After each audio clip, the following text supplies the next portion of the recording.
हे माझ्या शास्त्रानुसार बोल. तुझं शास्त्र मी मानत नाही. हे तुला प्रथमता कोणी त्यावेळी तू जन्माला आला होतास का? मग तुला कुणी सांगितलं काय ते? मित्र मातेसोबत विवाह करू शकत नाही म्हणून. कोणी सांगितलं? पूर्वजांची आठवण करून देतोय, पण पूर्वजांच्या पराक्रमाची कल्पना तुला नसेल. परिपूर्ण कल्पना नाही. काका म्हणजे हिरण्याक्ष भांडोय. स्वतःच्या खांद्यावर घेऊन रसातळाला घेऊन जात होते.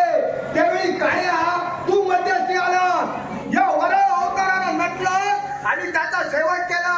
पृथ्वी रसातळाला नेणं म्हणजे कुठं सामान्याचं काम नाही. तेवढ्या त्या पराक्रम होते म्हणूनच तो करत होता. बरे तुझ्या काकाची महती सांगतो. खांद्यावर तुझा काका पृथ्वी रथातळाला घेऊन गेला, पण त्यात तुझ्या काकाला पाहून माझ्या दंतावर पृथ्वी घेऊन आलो. एवढं विसरू नको. पण त्या देव अवतार काहीला घेऊन तुझ्या हिंमत नव्हती या स्वरूपात पृथ्वी खांद्यावर घेण्याची. माझ्यात तेवढी हिंमत आहे ना, ते तू मला सांगू नको. आणि देवा याही पलीकडे जाऊ नये. आपल्या बंधूचा शेवट केलं म्हणून हिरण्यकश्यपूनं तुला वैरी मानिला. आपल्या राज्यात विष्णू नामात बंदी घातली. तेव्हा तू काय केलं? विष्णू नामात बंदी घातली तेव्हा त्याचा पुत्र म्हणजे भक्त प्रल्हाद यानं राजा आज्ञा पायदळी तुडविली. राजा आज्ञाचं उल्लंघन केलं आणि स्वतः विष्णू नामात दंग झाला. मग राजकारत्याला पत्नी असो पुत्र असो, राजकारत्याचा धर्म आहे. राजा आज्ञा ज्यानं पायदळी तुडविली त्यानं शासन करणं. मग अशा अधर्मी भक्त प्रल्हादानं आपल्या बापाचीच नव्हे राजा आज्ञा पायदळी तुडविली. त्याला तू साह्य केलं म्हणजे अधर्माच्या कुणी कुणाची भक्ती करावी हा त्याचा वैयक्तिक प्रश्न आहे. कळू लागल्या दिनापासून प्रल्हाद माझी भक्ती करतो आणि त्याचं रक्षण करणं हे माझं विध कर्तव्य होतं. आणि त्याच कर्तव्याला हा महाविष्णू जागला. अरे कुठं तो प्रल्हाद आणि कुठं तू? त्याच्याची तुलना माझी करू नको. मी आजपर्यंत धर्माने वागलो, तो भक्त प्रल्हादाचा धर्माने वागला आणि अधर्माला साह्य तू केलं. अर्थात तू सुद्धा अधर्मी आहेस. अरे मला अधर्मी म्हणतोय. एक गोष्ट लक्षात ठेव.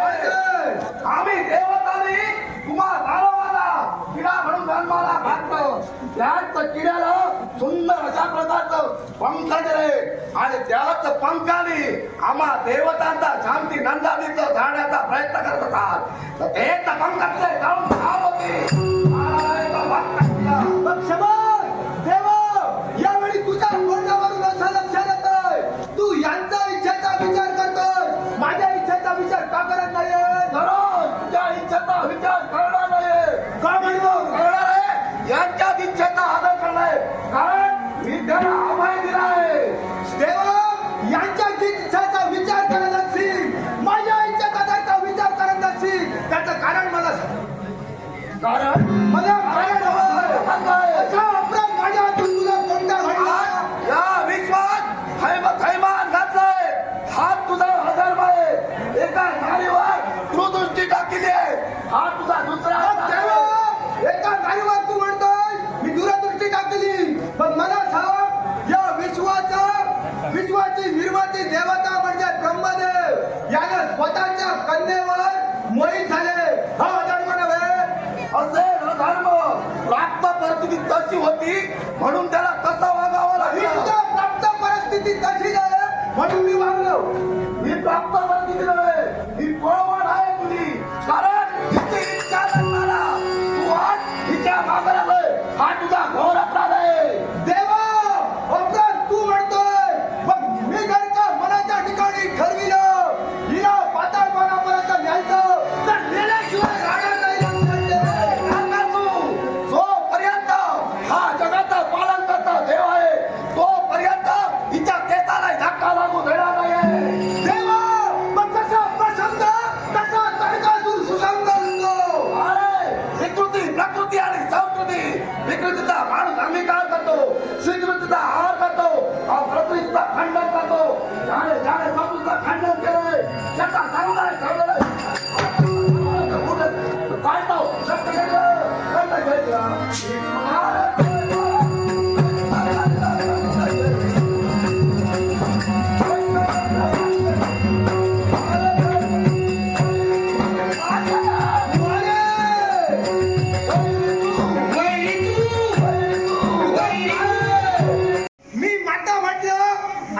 तुझ्यावर मोहित झालो म्हणून तुला राग आला. मुळीच नाही. आता मुळीच राग येणार. मगाशी आल्या आल्या मी देवाला प्रश्न केला. त्याच्याशी माझं देणं घेणं काही नाही. मोहित झाला.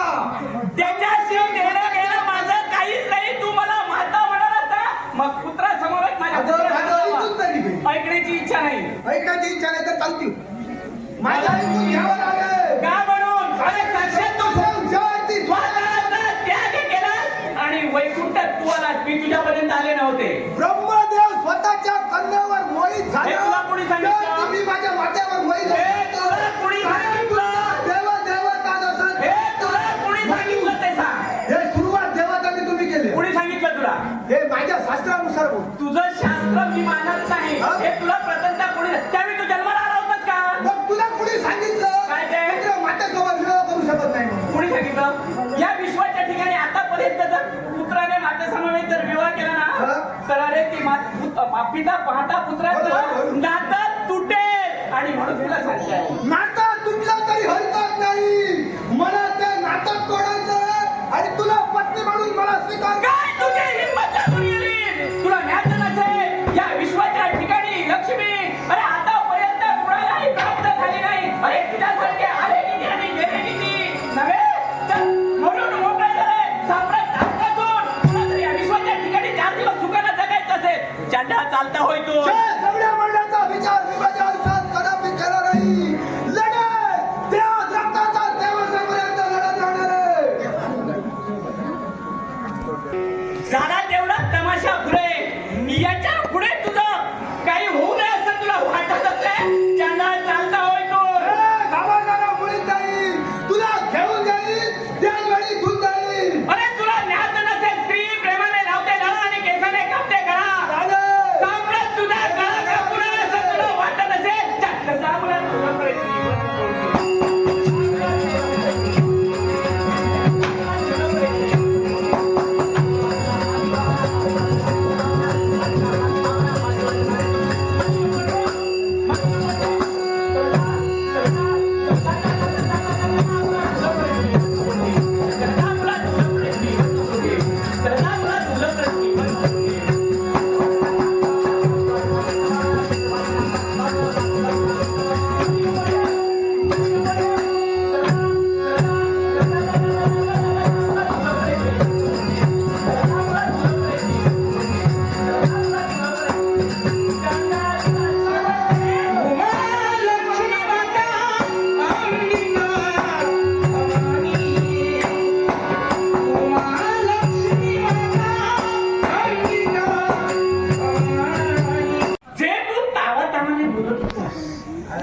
बेंबीच्या नेटापासून ओरडून सांगत होतास ना, तसंच बोलावं लागतं तरच काहीतरी मिळतो. हे मला आज तर मिळणार नाही. कारण काय असेल, या वैकुंठात राहून राहून मला सुद्धा कंटाळा आला होता. होय तर अरे आम्ही सुद्धा आमच्या मनाने काहीतरी ठरविलं होतं, पण ते राहिलं बाजूलाच. आणि तुझ्या समवेत मी तांडव काय केलं ना, तुला पाहिलं ना, आमचे हे कशा पाठीला पाय लावून पळून गेले. त्यांचा काही आमचा थोडा सुद्धा विचार केला नाही रे बाबा. आम्हाला इथं सोडिलं या दैत्याच्या तावडीत आणि आमचे हे पळून गेले. असा पळकुटा नवरा हवा कुणाला? होय तर पळकुटा नवरा पाहिजे कुणाला? माझे जे काय बोलायचं कुठल्याही स्त्रीची पळकुटा नवरे करण्याची इच्छा बाबा नसते रे. आता पुढे अरे तुझ्यासारखा शूरवीर जर एखाद्या स्त्रीच्या जीवनात आला ना, तर त्या स्त्रीचं भाग्य उजळून जाईल. आणि म्हणून प्रथमदा तुझी परीक्षा घेतली. आम्ही देवता आहोत. एखाद्या भक्ताला कुणीच्या कसोटीच्या कड्यावर उभं करावं. तो जर भक्त उतराई झाला ना, तर त्याला भरभरून द्यावं. त्या भक्ताच्या इच्छा आकांक्षा साऱ्या लांबवर लावू नको. थोडक्यात काय ते सांग. अरे लांबच का लावते? तुला ज्ञात आहे एवढं का बोलते? अरे कदाचित पुनश्च केवळ मी तुला भेटणार नाही. हा आणि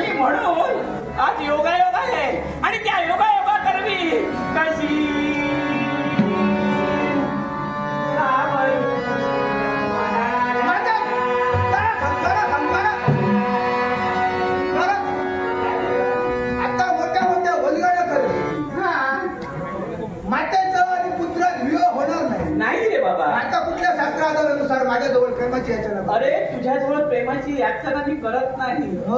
पण नवरा कसा असावा या विश्वाच्या ठिकाणी प्रत्येक भक्ताला पटावं, प्रत्येक भक्त भक्तीने ना समजावं, म्हणून मी थोडा वेळ का होईना, नव्हे तर आयुष्यभर का होईना तुझ्यासारखा जर जोडीदार मिळाला ना, आणि माझ्यासारखी जर तुला सहपत्नी तुझ्या इच्छेसाठी आहे, माझ्या इच्छा तुझी इच्छा आहे ना, नको तू म्हणजे माझ्या इच्छेसाठी चालेल. आतापासून माते म्हणणं बंद. होय ना? हो बरं चालेल, तुझ्या पण इच्छा. आता आमची इच्छा, आता तुझी जर इच्छा परिपूर्ण करायला हवी असेल ना, तर आमची एक इच्छा काय? आणि ती इच्छा म्हणजे कोणती असेल, आम्ही देवा म्हणजे आम्ही ज्या मातेला आतापर्यंत भजिलं पूजलं त्या मातेजवळ एक नवस केला होता. होय तर माझ्यासाठी. अरे तुझ्यासारखा नवरा जर आमच्या नशिबात आला ना, तर भाग्य जुळून जाईल आमचं. हो वा, की नाही? वा, वा, वा, वा. आणि म्हणूनच माझ्यासाठी. अरे तुला पाहता क्षणी अगदी आपलं मन आम्हाला सांगून गेलं. काय सांगू? अरे नवरा असावा, जोडीदार असावा तर तुझ्यासाठी. पण आता आमची इच्छा, काय? तुझ्यासारखा नवरा जर मिळाला ना, तर त्या मातेला मी नवस केला होता, तो नवस माझा नवरा परिपूर्ण करे. नक्कीच करे. होय ना? माझ्या इच्छेसाठी, तुझ्या माझ्या इच्छेसाठी. इच्छेसाठी. हो काय सांगतो?